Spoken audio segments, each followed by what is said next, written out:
Hello and welcome to the Gooner Talk, back again with you guys for another episode of what is the Arsenal Raw Reaction Show. Not the Raw Reaction Show, because we're not reacting, we're just reacting to this one. Good morning, hope you're well, hope you're doing good. Hope you've had a fantastic start to your weekend, and I'm sure that the Arsenal winning yesterday helped it kick off in the perfect fashion. Not only that, but Manchester City losing, Chelsea losing. Lots of teams dropping points, and who knows, maybe more could drop points today. We'll have to wait and see regarding the result of Manchester United a little bit later on this afternoon. But today and here and now, we're going to be focusing on the Arsenal game. Good morning, everybody joining us live in the chat box. Hope you're good, hope you're well. Steve Stone, Matt G. Good morning to Mr. Arsenal, Red Star, Stephen, Amira. Good morning, guys. Olu and Stevie and Daniel Robert and Rancid Pumpkin and Paul, Mr. SNLO, Barwick and Ansa. Hope you've had a great start your weekend, guys. And everybody else joining us in the chat box, we've got Mafia Boss, Jinesh, and a certain Mr. Clive Palmer. It's Clive back in the chat box. Lovely stuff. Hope you're doing good and well, people. We're going to crack on with today's show. Usually going through, as we always do with these raw reactions, the talking points before we get to part two and your thoughts. But we talk always first of what is the latest prize and competition. You can still win a signed football, courtesy of Bukayo Saka and Football Prizes. There is 9 tickets left in this competition, just the 9. It runs out on Wednesday, but I think this probably could sell out today, so don't miss out on your chance to get a ticket. Link in the description as always. So, 5 clear at Christmas. What a most wonderful time of the year this is. Arsenal winning 2-0 away at Wolverhampton Wanderers in a game that was unfortunately marred by a health issue, which we'll talk about in a bit. But in the context of just football for now, and we'll focus on the football part for now, it was a performance that I felt as though was a upward curve, shall we describe it. Now, Arsenal have managed to start games pretty quickly and ferociously even. But unfortunately, the situation with Granit Xhaka at the start of the game, I think, had a significant impact on the momentum going into the fixture. It did seem like we was trying to start the game as quickly as possible, but as soon as we had the issue with Xhaka, things slowed quite considerably. And this gave Wolves a bit of a purchase in the game that they may otherwise not have had. It's a frustration that we had to deal with throughout the first half.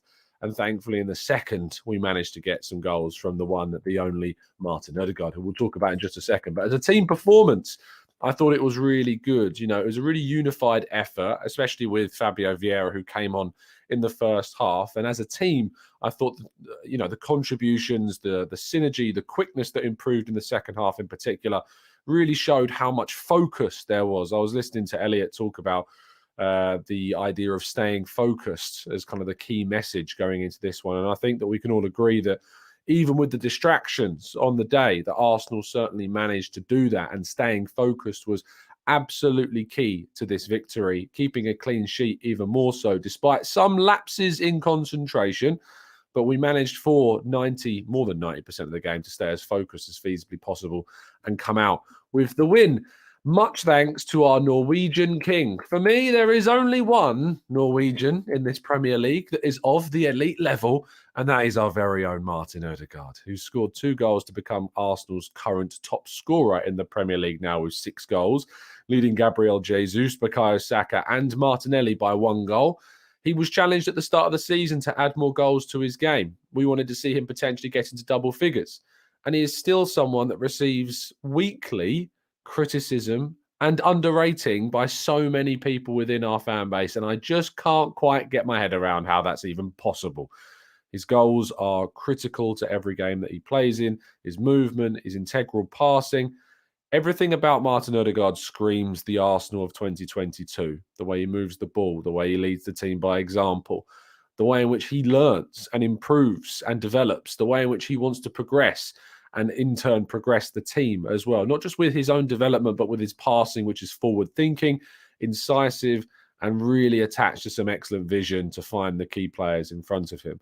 I could not be more happy when I'm proven right, which is always a great thing. And we talk a lot how I'm always happy to be proven wrong when it's in the benefit of Arsenal. And, you know, certainly players have proven me wrong. Martin Odegaard is someone that you guys all know I absolutely adore as a player, hence why I got him on the greatest Arsenal shirt ever to be crafted, our away shirt for this season. And I could not have been happier. A little bit quiet potentially in the first half, but sometimes you just need things to come alive, and Odegaard certainly did in that second half. And I love the fact that he's now developing this goal-scoring instinct of being in the right place at the right time. He showed it against Forest, I thought, where he popped up for his goal in that game. And he's done it again today with 2 crucial goals against Wolves. Now, Fabio Vieira was the man to replace Granit Xhaka. And in the first half, he was quite quiet. I think he was gradually building himself into the game, and he wasn't really able to get on the ball. Second half, very, very happy. Very, very happy with Fabio Vieira and the performance that he managed to put in. Now, I talked on the channel before, you may remember this, when people have been asking, are we worried about Fabio Vieira yet? Are we concerned about what he's is and what he isn't doing? Now, one of the key points I brought forward was the fact that when we've seen him play with most of the Arsenal first team, he's done really well. And Fabio Vieira in that game against Brentford, when he replaced Martin Odegaard, I thought was very, very good. His goal was excellent, but his performance overall was also strong.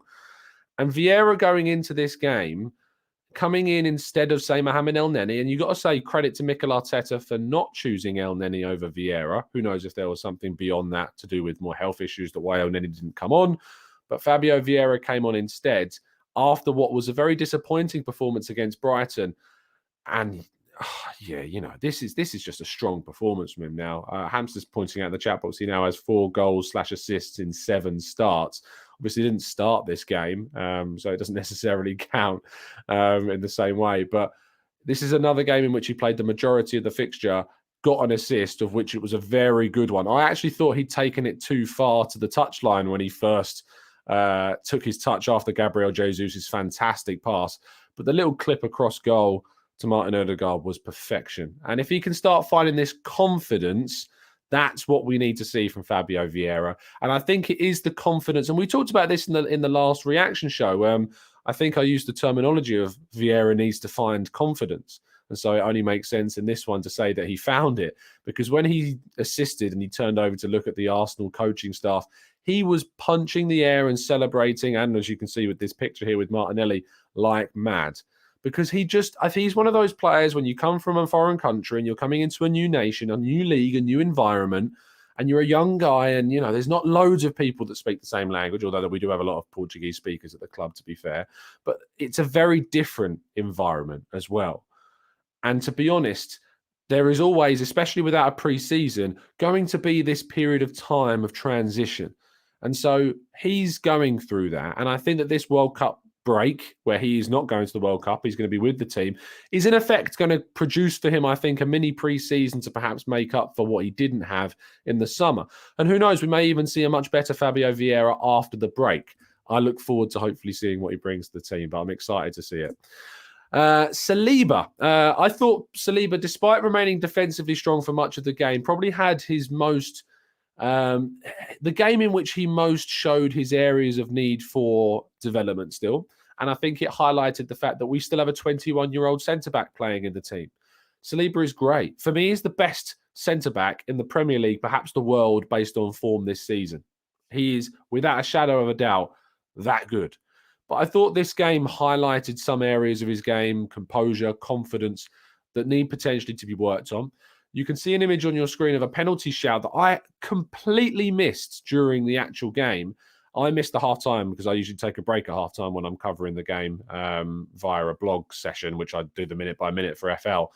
And so I missed the analysis at halftime. And I noticed in the full-time show that we did on the Arsenal Way that a few people in the chat box are saying, why are we focusing so much on kind of this mistake or these penalty shouts for Wolves? I went and looked back. I don't know whether or not it was offside, because the lines obviously weren't drawn. It looks as though it's ever so slightly off, but in those moments, I've also thought that when the lines aren't drawn, that they're offside, and it turns out they're on. So I can't categorically say whether or not it was offside or not. So let's play forwards. When the moment comes into the box, it's absolutely a foul and a penalty. It's whether or not the lines can be drawn to categorically show us that it was offside or not. And we don't know. The linesman gave it as offside. It was a very, very close call. Very close indeed. And then obviously there was the other moment in which he passed the ball backwards to Gonzalo Guedes again. Now the recovery was strong and Gabriel certainly helps him out, but that blind pass was certainly an error that he needs to be able to tweak from his game. It's just a thing that's going to happen to a young centre-back. You know, you can't expect perfection from these guys when they're 21 years of age. No matter how amazing you are, no matter how good I think you can be, there's going to be some small errors in your game. And, you know, the back pass was certainly something that he needs to work on and improve. However, what's great for us is that we have Gabriel and we have White either side of him. You know, players that are still young, but more experienced than what he is capable of showing right now. So when you've got one player that's maybe not at that same level or is not at that same level of concentration for whatever reason, when you've got players like White and Gabriel alongside, it's just like when one slightly dips, the other two can raise their game. And that, I thought, happened yesterday. And what's been funny about is that Saliba made a couple of mistakes in this game. And to be fair to him, he's made a couple of mistakes in other games, but we've been able to overlook those because his performances overall have been world-class. Absolutely world-class and brilliant. So we've been able to overlook a couple of the mistakes, like in the Liverpool game. And I think there was one in the Brighton game as well in midweek. And we've been able to overlook them because we haven't had to worry about them. They haven't cost us in any way. Similar to Gabriel in some senses, some of his mistakes haven't ended up costing us in the end because he's either gone up the other end and scored like he did against Fulham, or we've won the game like we did against Spurs when he gave away that penalty.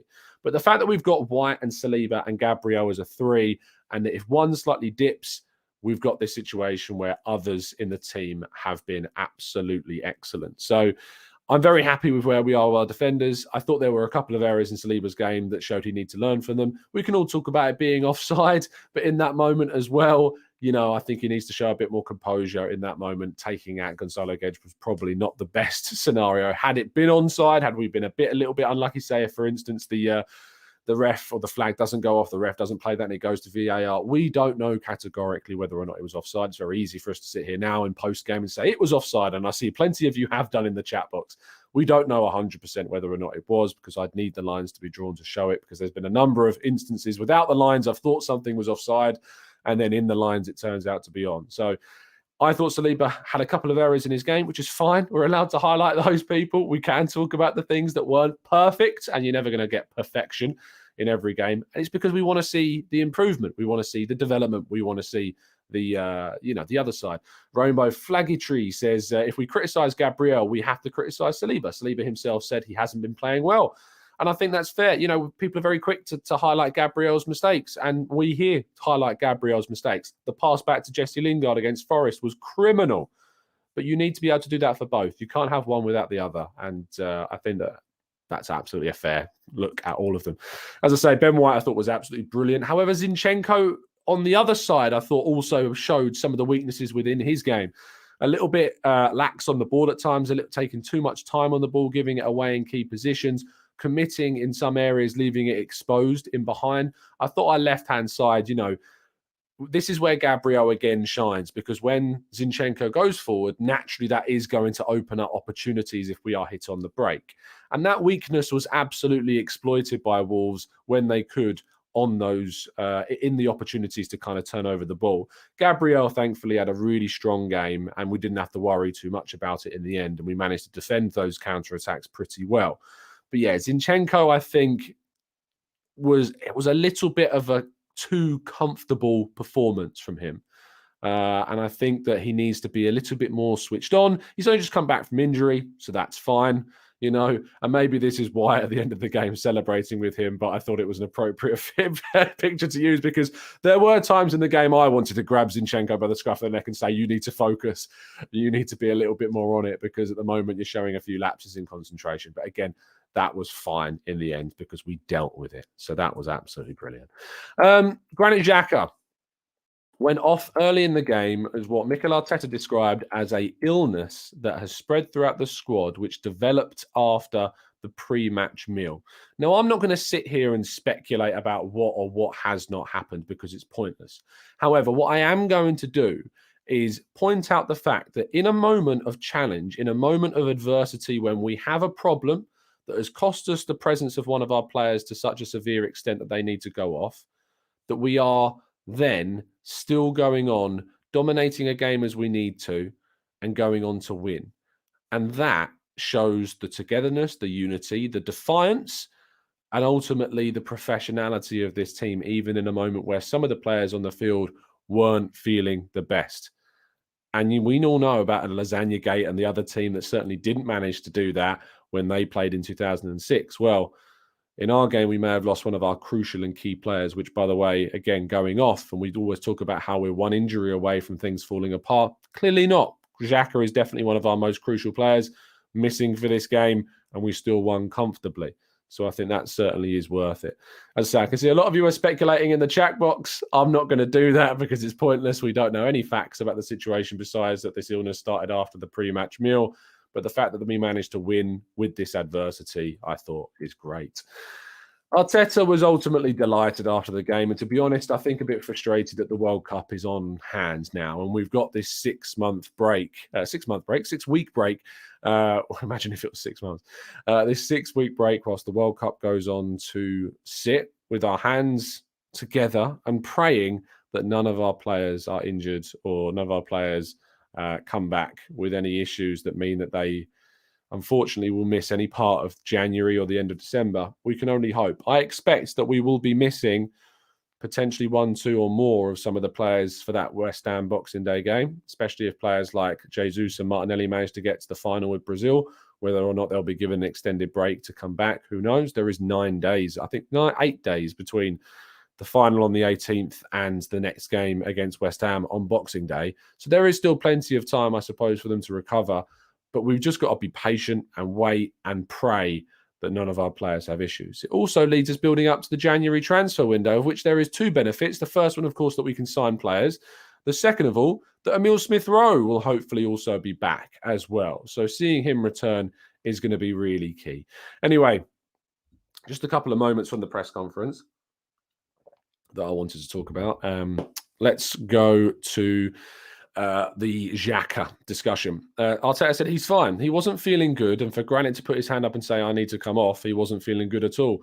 We had a few boys with the same tummy issues. And obviously we cannot change 3 or 4 in the first half. But I'm delighted that we adapted to those circumstances and we managed to win the game.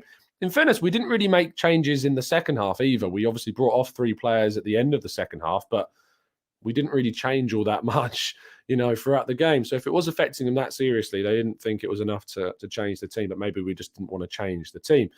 Arteta said on whether there was a sickness bug around the team hotel. He says, not overnight. I think it was after the pre-match meal, but I didn't even know about it. And the doctor was trying to get some place sorted because they weren't feeling good. Now, he reacted to the Manchester City game. He said on whether he and the team watched the City game. He says, yes, we were on the bus. We all watched it together like we normally do with many other games. Can you imagine being on that bus? Can you imagine the team when Tony scores in the last few moments of that game? They must have gone mad on that bus. And then I reckon Arteta probably stood up and turned around and told him to focus. It's probably how I'm imagining that went down. But yeah, amazing situation to be in now with 5 points clear, top of the table. We're only focusing on the next game, as Mikel Arteta always wants to try and hammer home, but you could not be happier about how things are. Right. I mean, I could not be happier at all, to be where we are, sitting at the top of the table, 5 points clear, to have that added security at the top of the table is important. And security is an important thing in not just my life, but yours too. And not only in the Arsenal team sitting top of the table, but it's also very important to have security when you're using the internet. And you can absolutely contain your security and you can use your security to the best level to keep you safe and secure online by using NordVPN. Of course, where else? If you go to nordvpn.com/Gooner, what's that going to enable you to do? Well, that's going to enable you to do, if that's even the sentence. I'm going to try that one more time. What that is going to enable you to do is be safe and secure online, to keep away those pesky trackers and people that are trying to hack your information and get involved with whatever you want to do online. You do what you want to do. No, I'm not involved in what you want to do online. It's your prerogative. It's your decision, what you want to choose to look at. Thankfully, a lot of you choose to look at the Gooner Talk, which we very much appreciate. But if you want to keep private what you're doing, Go to nordvpn.com/Gooner. Get yourself a big discount on a potential subscription, either 1 or 2 years. And 4 months of that, of course, will be free.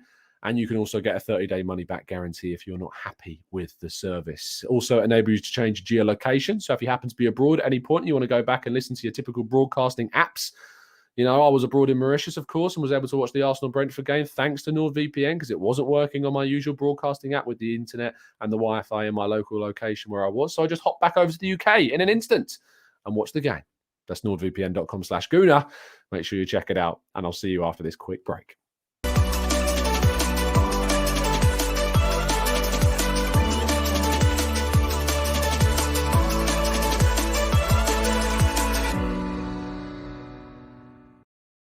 Okay, let's go to part. I'm enjoying these now. You know, I'm actually enjoying doing this.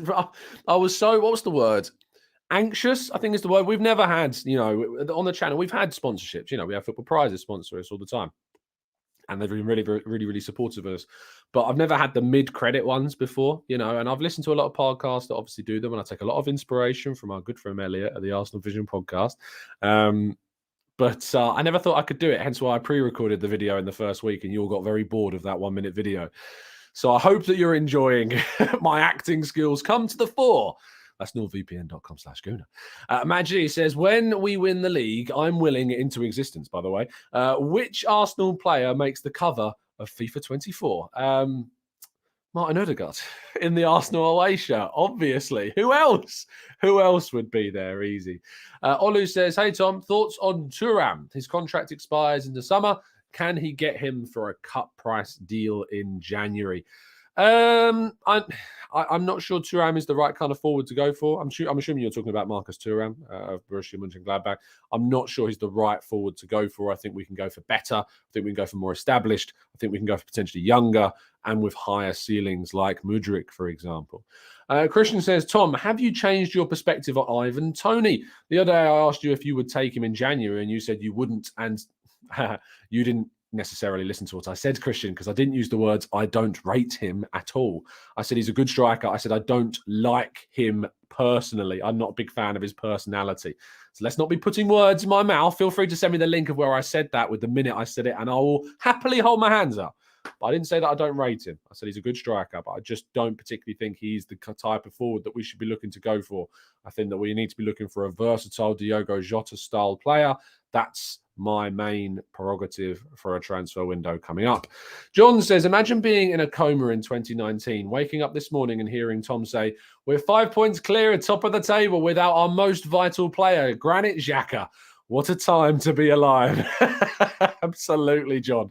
Could not have put that any better myself. Rainbow Flagatory says, I had my doubts about Arteta, but this season he has made me eat my words and I couldn't be happier. Or maybe if we'd beaten Southampton and Manchester United. Yeah, if only we'd managed to win all of our games this season. And to be fair, we should have done. We should have beaten Man United. We should have beaten Southampton. You know, to be in this position to be looking back on the only games we dropped points in, which is just 2, and thinking we should have won them. What an amazing season we're having so far. What an amazing season. James says, could Arsenal fans download the North London Forever enough times to make it Christmas #1? Oh, that's a great shout. We're already putting in the work for Tony Adams, of course, on Strictly Come Dancing. We're putting in the work and voting. Keep voting, people. Keep winding people up. It's hilarious. People are getting genuinely that annoyed about a dancing competition. Keep voting for Tony Adams. Keep him in the competition. Let's get him that victory. But could we absolutely bring North London Forever to the #1? I mean, Lewis Dunford would obviously very much thank us for that, but that would be amazing if we can do it. Chris, where are we in the table? Where? No, I'm not sure. I actually think we should probably take a quick look. Should we take a look? I feel like we need to take a look at the table. Just because sometimes we're forgetful. You know, we sometimes we forget things. Sometimes we need to double check. I think it's really important. You know, when you're at school and they always say double check your workings, make sure that you've not made a mistake. It's really important that you do that. And so it's probably, oh, goodness me. I did not expect to see this. Where are we in the table right now? Look at that. We're top. Oh, I'm going all high-pitched. I love this. I love just looking. I could just stare at this all day. Not only could I just stare at this table, But obviously, I'm going to be staring at this for the next 6 weeks minimum. I'm more than that because obviously we've got this cushion, so we can even afford to drop points. We don't want to, and we're not going to drop points. But we could effectively even drop points. It could be more than 6 weeks. It could be 7, could be 8. Who knows? It could be an entire season that we end up looking at this table in and not changing. Goodness me, Chelsea a bit far down, aren't they? Look how far down they are. They're 8th. What are they doing down there? 16 points clear of Chelsea. Goodness me. Thomas Tuchel people wanted. Thomas Tuchel. oh, it's just like putty in my hands seeing this. It's brilliant. I love being right. It's just nice. It's a nice feeling, isn't it? Anyway, yes, it's the best wallpaper ever. It certainly is. Bradley says, I'm a little tipsy after celebrating my birthday, but we're going to win the league. Come on, you guys. It's not affecting you at all. Not at all. Costa says, if a song about sausage rolls can make it to number 1, then we can definitely have North London Forever to number 1. I mean, the problem is that the North London crew, it's quite a small one. Everyone loves sausage rolls. Well, nearly everyone loves sausage rolls and vegans. Let's call vegan sausage rolls in the same family, kind of. Everyone loves some form of a sausage roll. There's no one out there that doesn't like some form of sausage roll. And that's how are we talking about this? How am I talking about sausage rolls on a morning podcast? But yeah, everyone loves them in some way, shape, or form. And so therefore, that was always going to go to number 1 because it's sausage rolls. But yeah, North London Forever. Not everyone loves North London, unfortunately. Sam says, lovely to see Willock score against Chelsea. Downside is Newcastle are looking more and more scary as the weeks go on. Yeah, and of course, we play them in January. That's going to be a massive game against Newcastle. We need to make sure that we take the prerogative in that fixture and put them to the sword. Chelsea have been able to do it. Man City have been unable to do it. We're at home against Newcastle. That is a good benefit to having that game at home. That's going to be key. Whilst I've got your attention, I do want to talk about the next 6 weeks. Of course, Arsenal are playing. Don't go anywhere because we're still going to be answering some more of your questions just in a second. But I do want to take the chance to tell you about what's going to be happening across this because that was, of course, our final game before the World Cup starts. The morning 8 a.m. shows will be continuing, so continue to make this part of your morning routines. Don't lose track. Don't turn off your notifications because we'll still be doing them, updating you on any Arsenal news that, of course, drops and updating you on the goings on at the World Cup regarding Arsenal's players as well. That's what we're going to be making sure that we not shoehorn in any way because it's always going to be an Arsenal show. We'll also be covering our loan players in significant detail and doing another loan report for the October and November period that we missed in our last one. We'll also be looking at potential transfer targets all the way up to the transfer window. The Arsenal transfer show resumes at 8 a.m. on the 1st of December, so make sure you do that.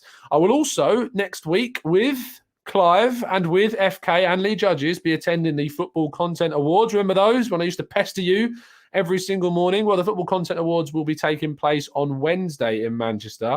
Us 4, along with some extra guests, will be going up to Manchester for the award ceremony. We're up against some very, very, very brilliant content creators, the likes of Bavs, City Extra. There's some massive Liverpool ones in there as well. We managed to get 3rd place last year, which was great. And I was a huge, huge surprise to get 3rd place. And in all honesty, with the competition this year is even tougher.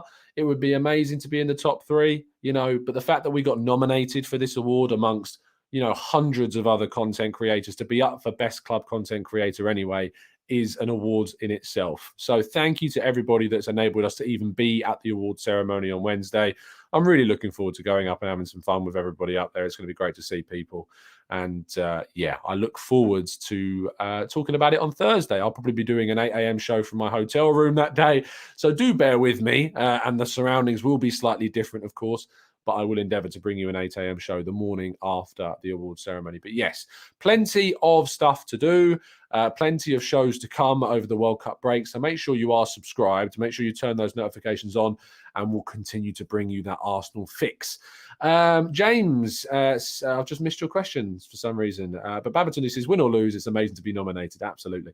I'll go back to James's question in a second. We've got a super chat from František. Thank you so much, my friend. From the land of 1,000 lakes, from the land of fjords, here he comes, and he scores again. The Arsenal captain, Odegaard. Never, ever doubt my captain again. Man of the match performance. I mean, you don't have to tell me instruct me not to doubt Martin Odegaard. Could not be happier with him at all. James Curry says, in results, we are the best team in the league. Do you think that we have played the best football in the league? Yeah, I do. I do think we're playing the best football. And, when I was talking about this yesterday on the Arsenal Way and the reaction show, well, I was playing golf yesterday when the Man City game was on, and I was kind of just expecting, and by the way, when I say I was playing golf, I mean attempting to play golf. I'm nowhere near anywhere good. I'm trying to be better. I'm just trying to hit the ball at the moment. But I was expecting my phone to just keep popping up with score alerts of 1-0 City, 2. And, when they got it back to 1-1 even, I was going, all right, well, 2-1 City, 3-1 City. But no, and they're not blowing teams away anymore. And I don't think they're scaring teams as much anymore. Teams used to just kind of roll over against them. I actually think that teams are looking at sides like Villa, Newcastle, and now Brentford, take points off them and think, okay, we don't have to roll over. We can get points against this City team. We need this City side to start getting a bit of the old Arsenal about them, And what I mean by that is that when we used to come up against teams is we didn't have the intimidation to win the game in the tunnel. We never had that, because teams thought that Arsenal was an opportunity to be a little bit rough and ready with, and you get the points. Now, we're not having that same kind of feeling about us anymore, because we're a physical team and we will push you and batter you about if we need to. But City can be a little bit more lightweight. I think they can actually be beaten. And it's shown yesterday. Of course, they can be beaten. And not only that, but teams can take advantage, and teams know that they can go into that game and potentially pick up points. And that's a really important psychological impact of the change between the two teams. Let's go to Messi. Raf, thank you so much for joining me, my friend. I look forward to hopefully bringing you all onto a podcast again soon. We'll probably be doing some podcasts over the World Cup break, of course, to whet our Arsenal appetite even further. But Raf says, I'm the biggest Saliba fan, but I think we should give Gabriel similar praise when he has better performances. Yesterday, he was very, very good. Brilliant partnership. Absolutely. We discussed this at the start of the game. As I say, it's nice when one just drops ever so much, that White and Gabriel raise their game around Saliba, so that we've got this continuous, strong back four. It's absolutely what we need to see in this Arsenal team, and we're seeing it at a rate of knots at the moment. NVR says, Tom, no Lokonga on the bench, and it doesn't seem like he's injured. What are the odds that he leaves in January? I don't think he will. I think he'll stay in January, but I think potentially he will leave in the summer. I think Arteta wanted more offensive options on the bench. That's why he had Nelson and Nketiah and Marquinhos all there. I think he was happy with Marquinhos' performance in the midweek, and Nelson and Nketiah. In fairness, it was more of our defence that let us down in the Brentford game, in the midfield as well, of which Lokonga was obviously a big part of. So I don't read too much into it in terms of a potential January exit, but obviously there is always a potential chance that we don't see Lokonga for a fair amount of time. But I think we need the depth. I think we need to keep the strength in depth there, and Lokonga is part of that. So yeah, I wouldn't leave it. I wouldn't leave him to go. I would let him go on loan in the summer, but not in January.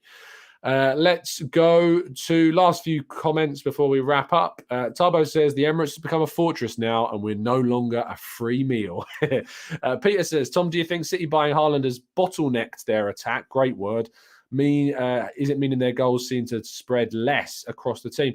To some extent, for sure. I think naturally when you bring in such a focal point, that always it is going to be that way, which is why I'm not necessarily as concerned about Jesus as what I usually. I haven't really talked about Jesus this morning, but I thought despite not scoring and missing chances, he was everywhere. He was absolutely critical to the way that we play.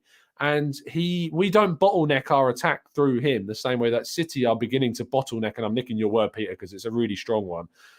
City certainly have maybe the bit of the Ronaldo factor when he first went back to Manchester United.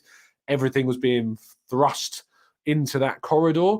And I think that maybe is taking away from goals elsewhere. That said, Foden is still scoring. De Bruyne is still scoring.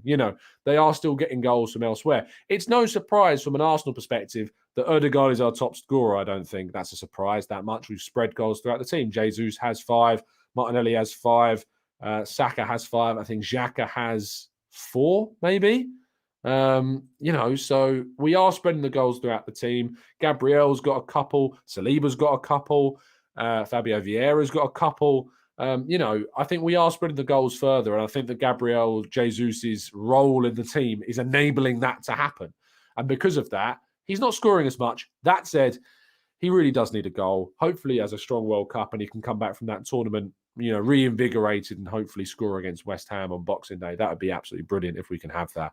But yeah, there's more to come from this Arsenal team. I think we can all see that. I think we all know that. There's more to come. And a big part of that is Gabriel Jesus being more clinical in the box and taking the opportunities. Because if he does start to click, if he does start to find that form that he had at the start of the season, we should blitz the league.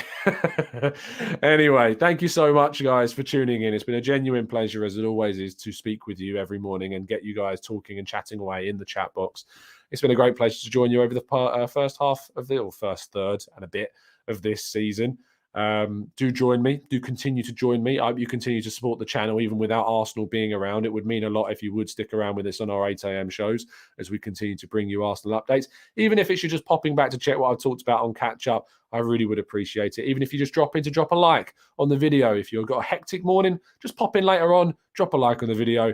It is really appreciated. Leave your comments as well down below. That really helps us out too. And if you do enjoy listening to the show in audio only format, you can also do that as well. But please leave a kind review and a 5-star rating. It would be very, very much appreciated. I've got some big news to discuss with you guys probably next week regarding the audio side of the channel only.